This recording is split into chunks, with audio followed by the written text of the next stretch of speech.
Varicose wine సమస్యతో బాధపడుతున్నారు. Best చికిత్సను అందించే భారతదేశంలోని ఏకైక హాస్పిటల్ ఆవిస్. నమస్తే అమ్మా. నమస్తే అమ్మా. అమ్మా, హిందూ సామ్రాజ్యాన్ని ఉమ్, ఎంతో గౌరవంగా స్థాపించి ఉమ్. మొఘలైలని బైకు చెప్పించిన ఛత్రపతి శివాజీ గురించి ఈ రోజు మనం గుర్తు చేసుకోవాల్సిన అవసరం ఉందంటారా? తప్పనిసరిగా ఉందమ్మా. హ్మ్.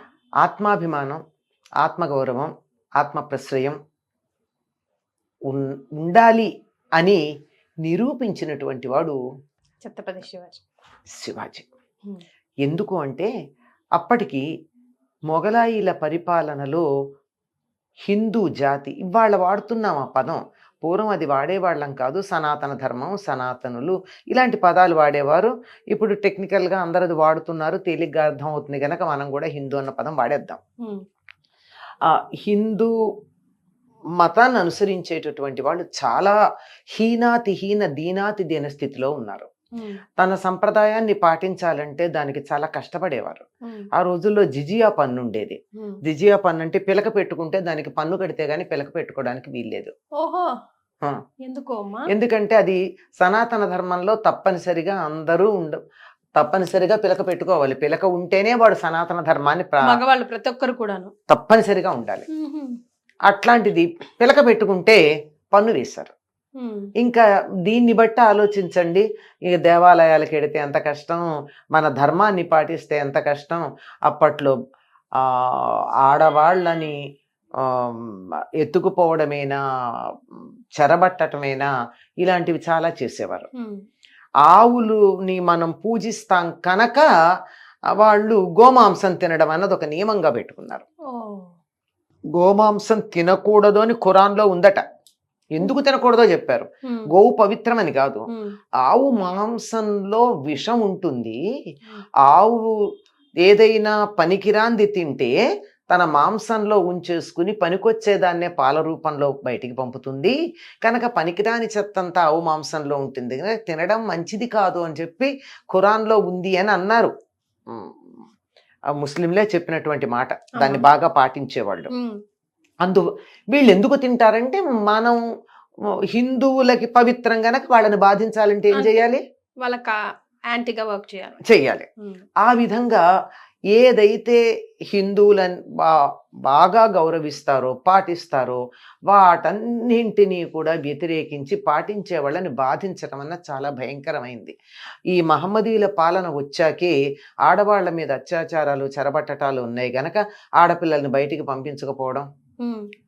దానివల్ల చదువు దూరం అయిపోవడం. అంతకుముందు బాగా చదువుకున్నారు ఆడవాళ్ళు కూడా, బ్రహ్మాండంగా చదువుకునేవాళ్ళు. ఈ తర్వాతే మహమ్మదీయుల పాలన ఇంకా అంతకుముందు వీళ్ళు విదేశీయుల దండయాత్రల తర్వాత వచ్చింది ఆడవాళ్ళు చదువుకోకపోవడం అన్నది. అంతకుముందు లేదు. అంటే మన దేశంలో ఆడవాళ్ళని చూస్తే సాటి వ్యక్తిలా చూసారే తప్ప అమ్మలాగా చూసారే కానీ అమ్మాయిలా ఎవరు చూడలా. దాంతో చదువుకునేవాళ్ళు. వీళ్ళు వచ్చి అమ్మాయిలా చూడడం మొదలు పెట్టాక కొంచెం ఇబ్బందులు కలిగాయి. దానివల్ల దూరంగా ఉండడం అది అయింది. అందువల్ల మళ్ళీ నేను హిందువుని అని తలెత్తుకుని ఉండాలి అంటే హిందూ సామ్రాజ్యాన్ని మనం స్థాపన చేయాల్సిన అవసరం ఉంది. అందుకని ఆయన స్థాపన చేసేటట్టు ప్రయత్నం చేశాడు. దీనికి బాగా దోహదం చేసింది ఎవరంటే తల్లి జిజీబాయి. జిజియా అని కూడా అంటాం మనం, జీజీ లేక జిజియా. ఈవిడ ఎంత బాగా ధర్మ పట్ల అనురక్తి కలిగేటట్టుగా బిడ్డని పెంచింది అనడానికి ఉదాహరణ శివాజీ చేసినటువంటి పనులు. ఒక చరిత్ర గనక బాగా చూసినట్టయితే జిజీబాయిని భర్త అంత బాగా చూడలేదని అంటారు. ఏదన్నా కారణం కావచ్చు. అతడు అంత సనాతన ధర్మం మీద, హిందూ ధర్మం మీద అంత వెర్రభిమానం ఉన్నవాడు ఏం కాదు. ఈయనకు ఉన్నట్టుగా ఎవరికి, శివాజీకి జిజీబాయికి ఉన్నట్టు.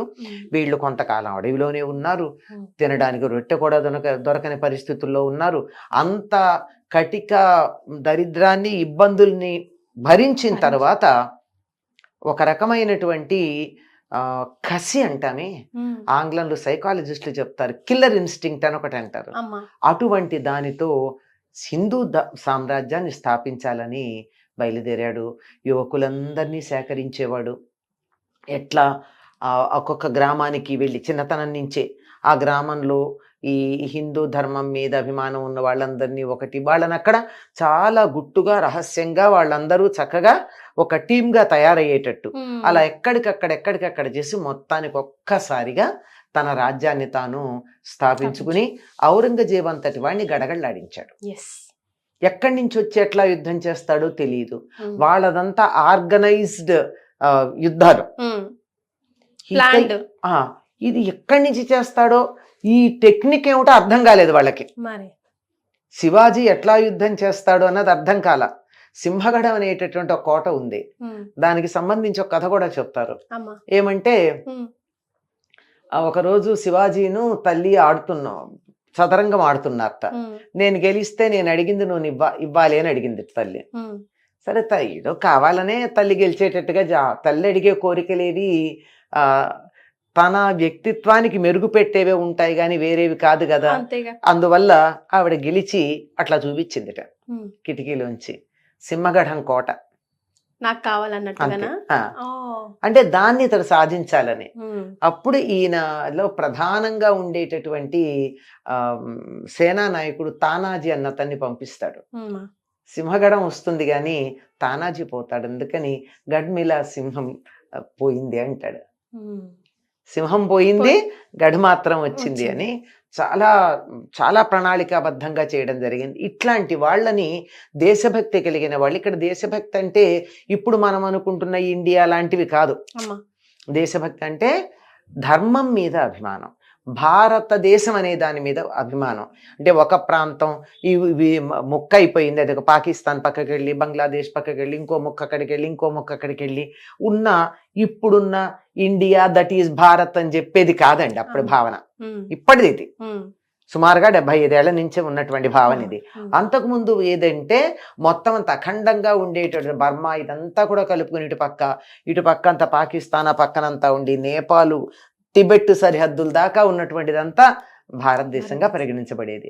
ఈ మొత్తాన్ని ఒక యూనిట్గా చూసేటటువంటి సంప్రదాయం మనకు ఉండేది. అందుకే ప్రాచీన గ్రంథాలన్నింటిలోనూ అట్లాగే కనపడుతుంది.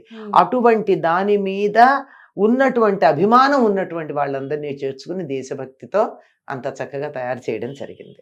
ఇతను ఎంత గొప్ప సంస్కారవంతుడంటే సనాతన ధర్మానికి సంబంధించిన సంస్కారం అన్నది పూర్తిగా శివాజీలో పరిపూర్ణంగా ఉంది. ఎట్లాగంటే ఒకసారి ఎప్పుడో వీళ్ళ సైనికులకి ఒక ముస్లిం యువతి ఒంటరిగా ఉండి కనపడింది, తీసుకొచ్చారు, ఈయనకి ఇచ్చారు. ఇస్తే అదే ముస్లింలు అయితే ఏం చేస్తుండేవారమ్మా, ఒక ఆడపిల్ల కనపడితే అందులో ముస్లిం ఆడపిల్ల కాదు, హిందువుల ఆడపిల్ల అయితే ఇంకా మనం మాట్లాడుకోకూడదు, కానీ ఈయన ఏం చేశారట, ఆవిడకి నమస్కారం చేసి అమ్మా మీరు ఎక్కడికి వెళ్ళాలి, మిమ్మల్ని క్షేమంగా మీ ఇంటికి పంపిస్తామని చెప్పి సైనికులను తోడిచ్చి ఇంటికి పంపించారు. అది కదా హీరో అంటే. అది ఒక నిజమైనటువంటి నాయకుడికి ఉన్నటువంటి లక్షణం, ఒక సనాతన హిందూ ధర్మాభిమానికి ఉండేటటువంటి లక్షణం అది. అట్లా ఉన్నాడు ఈయన. ఎక్కడి నుంచి వచ్చి ఎట్లా యుద్ధం చేస్తాడో తెలియదు. ఇది ఔరంగజేబుకు కూడా తెలిసి చాలా ఆశ్చర్యపోయాడు. తర్వాత ఎలా యుద్ధం చేస్తాడో తెలియదు కనుక చిట్టెలు కానేవాడు శివాజీని. ఎందుకంటే సన్నగా కొంచెం పొట్టే, మరీ పొడుగైన పర్సనాలిటీ ఏం కాదు, అది పెద్ద పెద్ద టోపీ ఉంటుంది పెద్దది కానీ ఉండేది. అంత ఇప్పుడు బాగా యుద్ధం చేసే వాళ్ళు ఎవరు లావుగా ఉండరమ్మా, ఎందుకంటే మంచి వ్యాయామంతో కఠినమైనటువంటి టోన్డ్ అప్ బాడీ ఉంటుంది, కండలు తిరుగుండదు కనుక అంత సన్నగా ఉండి ఎక్కడి నుంచి వస్తాడు ఎటు నుంచి వస్తాడు, ఆ చిట్టెలకు వచ్చి అలా ఇలా ఇలా వెళ్తుందో అలా వచ్చేసి, ఈయనే కాదు ఈయన సైన్యం అంతా కూడా అట్లాగే చేసేది. చేసి ఒక్కసారి ఈయనకి బాగా ఉన్నటువంటి, మనం ఈ రోజుల్లో క్యాచ్ వర్డ్ అంటూ ఉంటామే, ఒక స్లోగన్ జై భవానీ. ఆ భవానీ మాత యొక్క ఖడ్గమే ఆయన దగ్గర ఉంటుంది. ఆవిడ ఈయనకి ప్రసాదించిందని కూడా కొన్ని, మరి నిజమో వాస్తవమో అట్లా చెప్తారు. ఆ భవానీ ఈయనకి సనాతన ధర్మాన్ని ఉద్ధరిస్తున్నాడు గనక, ధర్మాన్ని ఉద్ధరించాలంటే జపం చేస్తే సరిపోదు, అది అవసరమే కానీ సరిపోదు. దానికి కావాల్సింది క్రియాశీలకత్వం. క్రియాశీలకత్వం కావాలి గనక ఆ క్రియ కావాల్సింది ఏమిటి, దుష్ట సంహారం చెయ్యాలి అంటే కత్తి కావాలి కనుక కత్తిని ఇచ్చింది అని చెప్తారు. శివాజీ అనగానే మనకు గుర్తొచ్చేటటువంటిది ఆయన చేతిలో ఉన్న కత్తి. కరెక్ట్. నిజంగా ఈ రోజు చాలా ప్రౌడ్ ఫీలింగ్ ఉందమ్మా, ఒకసారి ఆయన జ్ఞాపకాలని నెమరు వేసుకోవడం. ఆయనంతటి పరాక్రమవంతుడు, ఆయన కొడుకు సంభాజీ కూడా అంత పరాక్రమవంతుడు. మ్హూ. దేశభక్తి నరానా జీర్ణించుకున్నటువంటి వాడు. మరి దేశభక్తి అంటే ఇందాక చెప్ప ఈ దేశం అదే. ఇండియా దట్ ఈస్ భారత్ కాదు, Hmm. అఖండమైనటువంటి భరతమాత అని ఎవరినైతే మనం అనుకుంటామో అటువంటి సనాతన ధర్మానికి ఆయువు పట్టైనటువంటి మనం మాతృమూర్తిగా భావించేటటువంటి ఈ నేల, ఈ గడ్డ ఏదైతే ఉన్నదో, జననీ జన్మభూమిశ్చ స్వర్గాదపి గరీయసి అని రాముడు ఏది చెప్పాడో అటువంటి జన్మభూమి ఉంది, దాని మీద భక్తి కలిగినటువంటి వాళ్ళు. Yes, Hmm. సూపర్ అమ్మా, చాలా సంతోషం, ధన్యవాదాలు. నమస్తే.